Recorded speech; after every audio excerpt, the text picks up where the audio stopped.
Video மேல தூக்கி விட்டுறாதீங்க, இந்த வீடியோ ஃபுல்லா பாருங்க.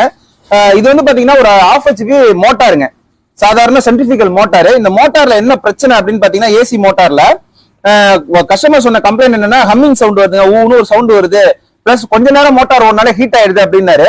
ஏற்கனவே வந்து ஒரு எலக்ட்ரீஷியன் இதை வந்து பாத்துருக்காங்க. அந்த எலக்ட்ரீஷியன் மேல நான் குறை சொல்லல. அவர் என்ன பண்ணிருக்காரு அப்படின்னு பாத்தீங்கன்னா, இந்த பேரிங் மாத்திருக்காரு. இங்க வாங்கலாம், இந்த பேரிங் பிளஸ் இந்த 2 பேரிங் மாத்திருக்காருங்க. எல்லாம் பண்ணிருக்காரு, ப்ராப்பரா பண்ணிருக்காரு. வார்னிஷ் அடிச்சு எல்லாம் பண்ணிருக்காருங்க. வார்னிஷ் காயத்துக்கு முன்னாடி மாத்திருக்காரு போட்டிருக்கு. சோ அது பிரச்சனை கூட, அது கூட பிரச்சனை கிடையாது. அவர் கவனிக்க வேண்டிய ஒரு விஷயத்த கவனிக்காம விட்டுட்டாருங்க. அது என்னன்னா, இங்க கொஞ்சம் பாத்துல வாங்களேன்.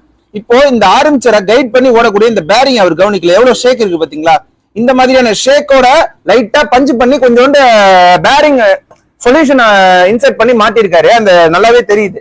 அந்த பேரிங் சொல்யூஷன் கொஞ்ச நாள்லயே வீணா போயிடுச்சு, மறுபடியும் அது அந்த ஃபால்ட் வந்துருச்சு.